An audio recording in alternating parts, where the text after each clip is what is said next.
सोचिए, एक दिन एक बच्चा अपनी किताबों में खोया हुआ था। उसकी आंखों में एक अजीब सी उलझन थी। वो बच्चा जो एक सपने के साथ जन्मा था। सपना था कि वो एक दिन बड़ा आदमी बनेगा, समाज के लिए कुछ अच्छा करेगा। लेकिन अब वो सवालों में घिरा था। उसकी दुनिया अब वही पुरानी घिसी पिटी किताबों में सिमट कर रह गई थी, जो उसे याद करना था, रटना था, ना कि समझना। क्या आपको याद है, जब हम छोटे थे तो हमसे हमेशा यही पूछा जाता था कि तुम डॉक्टर बनोगे या इंजीनियर?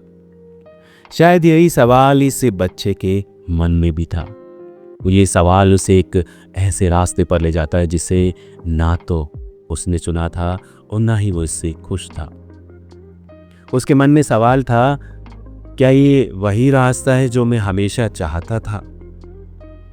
आज हम जिस एजुकेशन सिस्टम में फंसे हैं, वो बच्चों के सपनों को दबाने, उनकी सोच को सीमित करने और उनकी क्रिएटिविटी को कुचलने का काम कर रहा है।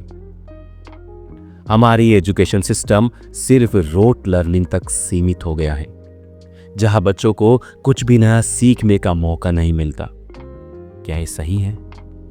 क्या हम अपनी अगली पीढ़ी के साथ ऐसा सही कर रहे हैं? क्या बच्चों को इस जंजाल से बाहर निकलने का कोई रास्ता मिलेगा? आइए हम इस सोच पर एक नई रोशनी हमारे इस वीडियो के माध्यम से डालते हैं। दोस्तों, हमारा एजुकेशन सिस्टम आज भी ब्रिटिश रूल के समय के उस ट्रेडिशन को फॉलो करता है जब वो 1835 में इंग्लिश एजुकेशन एक्ट लागू किया गया था। British officer Lord Thomas McCloy ने भारतीय एजुकेशन सिस्टम को पूरी तरह से बदल दिया था और भारतीय पारंपरिक एजुकेशन इंस्टीट्यूशंस को बंद कर दिया था। तब 32,000 गुरुकुल्स को बंद किया गया था और संस्कृत, मेडिसिन और साइंस की एजुकेशन को खत्म कर दिया गया था। इसका उद्देश्य था कि इंडियन लोग ओनली ब्रिटिश के लिए काम करें, उनकी लैंग्वेज और कल्चर से दूर रहें। आज भी हमारे एजुकेशन सिस्टम में रोट लर्निंग की प्रैक्टिस है, जो बच्चों की क्रिएटिविटी और थिंकिंग एबिलिटी को दबा देती है। ये सिस्टम बच्चों को ओनली एग्जाम्स में अच्छे मार्क्स प्राप्त करने के लिए ट्रेंड करती है, ना कि रियल लाइफ स्किल्स और क्रिटिकल थिंकिंग के लिए। दोस्तों, हमारे एजुकेशन सिस्टम आज भी उन पुरानी सोचों से बंधी हुई है जिन्हें ब्रिटिश रूल ने हमारे सोसाइटी में स्थापित किया था। आज भी हमारे समाज में यही सोच पाई जाती है कि बच्चों को डॉक्टर या इंजीनियर ही बनना चाहिए। जब भी बच्चों से सवाल किया जाता है कि वे क्या बनना चाहते हैं, तो ज़्यादातर का जवाब होता है कि डॉक्टर या इंजीनियर। क्या कभी किसी ने इनसे पूछा है कि उनकी असली इंटरेस्ट क्या है, उनका नेचुरल टैलेंट क्या है? समाज और परिवार का यह प्रेशर बच्चों की पर्सनल इंटरेस्ट और एबिलिटीज को दबा देता है। बच्चों के पास खुद का विचार और ड्रीम्स नहीं होते, क्योंकि वे हमेशा सोसाइटी के एस्टेब्लिश्ड स्टैंडर्ड्स पर खरा उतरने का प्रेशर महसूस करते हैं। इस माइंडसेट को बदलने की आवश्यकता है ताकि बच्चे अपनी ट्रू एबिलिटीज और डिजायर्स के अनुसार अपने करियर का चुनाव कर सके।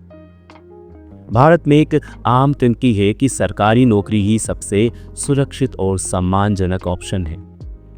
ये सोच इतनी गहरी जड़ें जमा चुकी है कि बच्चों को अपनी रुचियों के बजाय ओनली सरकारी नौकरी की ओर धकेला जाता है, चाहे ये नौकरी किसी भी फील्ड में हो। बच्चों को वह समझाया जाता है कि सरकारी नौकरी हासिल करना ही सक्सेस का स्टैंडर्ड है। उदाहरण के लिए, हमारे देश में कॉम्पिटिटिव एग्जाम्स की तैयारी में हर साल लाखों बच्चे अपना वक्त और एनर्जी लगाते हैं, लेकिन फिर भी बहुत कम लोग ही इन एग्जाम्स में सक्सेस प्राप्त कर पाते हैं। इससे बच्चों पर मेंटल प्रेशर बढ़ता है और वे अपने वास्तविक ड्रीम्स को भूलकर एक सेफ ऑप्शन को अपनाने के लिए मजबूर हो जाते हैं, जो कभी उनकी इच्छा या कैपेबिलिटी में मेल नहीं खाता। दोस्तों, आज हम जिस एजुकेशन सिस्टम के बारे में बात कर रहे हैं, वो हमारे बच्चों के भविष्य को गंभीर रूप से प्रभावित कर रहा है। तभी आपने सोचा है कि क्यों हमारे देश के स्टूडेंट्स इतना टेंशन फील करते हैं? ये सब हमारे एजुकेशन सिस्टम के भीतर छिपे क्राइसिस के कारण है। जैसे जैसे समय बढ़ता जा रहा है, छात्रों का मेंटल प्रेशर भी बढ़ता जा रहा है। बढ़ती बेरोजगारी के कारण लाखों स्टूडेंट्स नौकरी पाने के लिए स्ट्रगल कर रहे हैं। हमारे एजुकेशन सिस्टम में ऐसे कई इश्यूज हैं, जैसे डिफिकल्ट करिकुलम, अनइक्वल अपॉर्चुनिटीज और एग्जामिनेशन की एक्सेसिव कंपटीशन, जो बच्चों को लगातार मेंटल स्ट्रेस में डालते हैं। यही कारण है कि आजकल सुसाइड रेट भी बढ़ रहे हैं। इस पूरे सिस्टम को समझने और सुधारने की आवश्यकता है, ताकि आने वाली पीढ़ी को एक बेहतर और एम्पावर्ड फ्यूचर मिल सके। दोस्तों, भारत में एजुकेशन सिस्टम का एक और बड़ा पहलू है, वो है कॉम्पिटिटिव एग्जाम।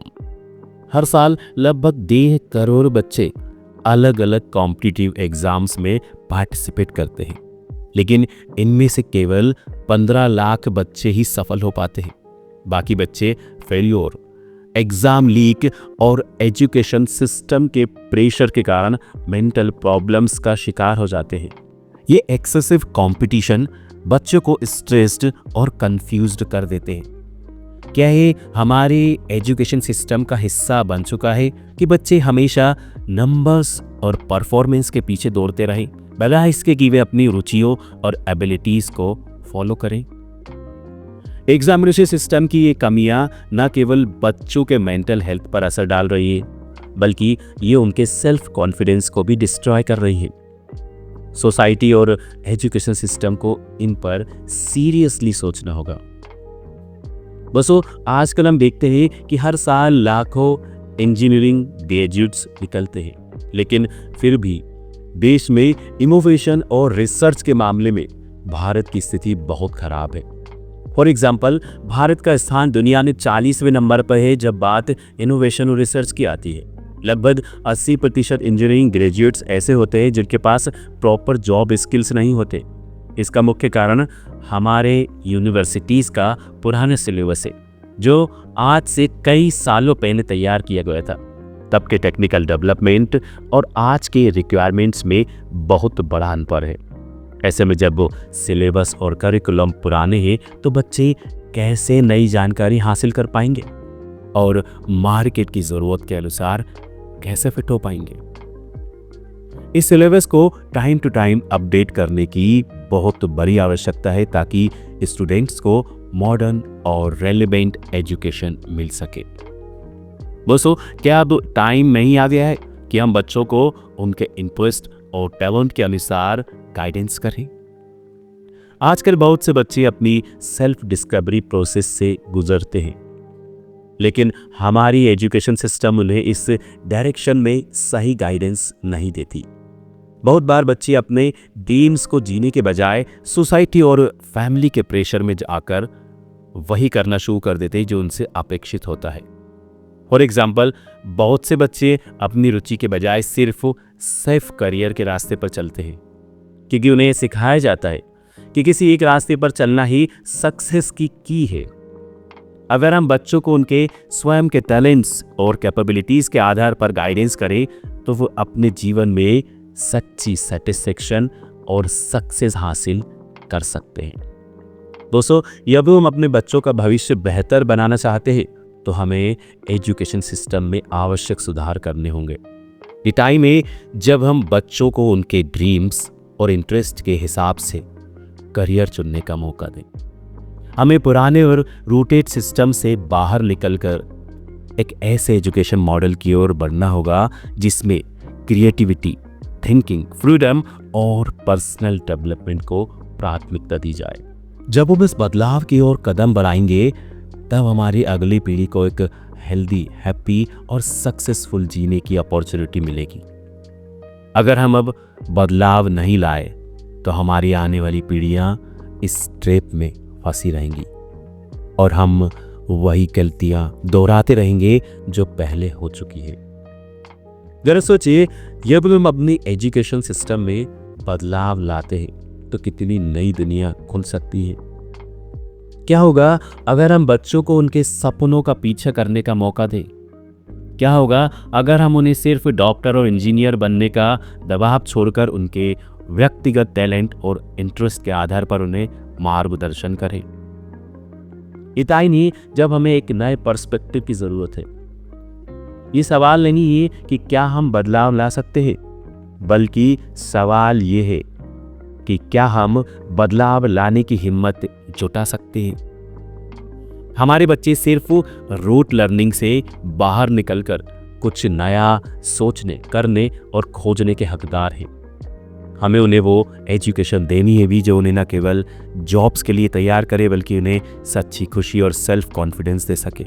अगर हम अब वो इस पुराने और रूटेड सिस्टम को बनाए रखते हैं, तो हम अपनी अगली पीढ़ी को एक ऐसे भविष्य में धकेल देंगे जहां वे केवल जॉब्स के लिए स्ट्रगल करेंगे, ना कि अपनी इंटरेस्ट और ड्रीम्स के लिए। हम एक ऐसे भविष्य की कल्पना करें जहां हर बच्चा अपने सपनों का पीछा कर सके, जहां हर बच्चा अपनी क्रिएटिविटी को पूरी तरह से व्यक्त कर सके। यही टाइम है जब हम इस बदलाव की शुरुआत करें, ताकि हम अपने बच्चों को एक बेहतर और स्वतंत्र फ्यूचर दे सकें।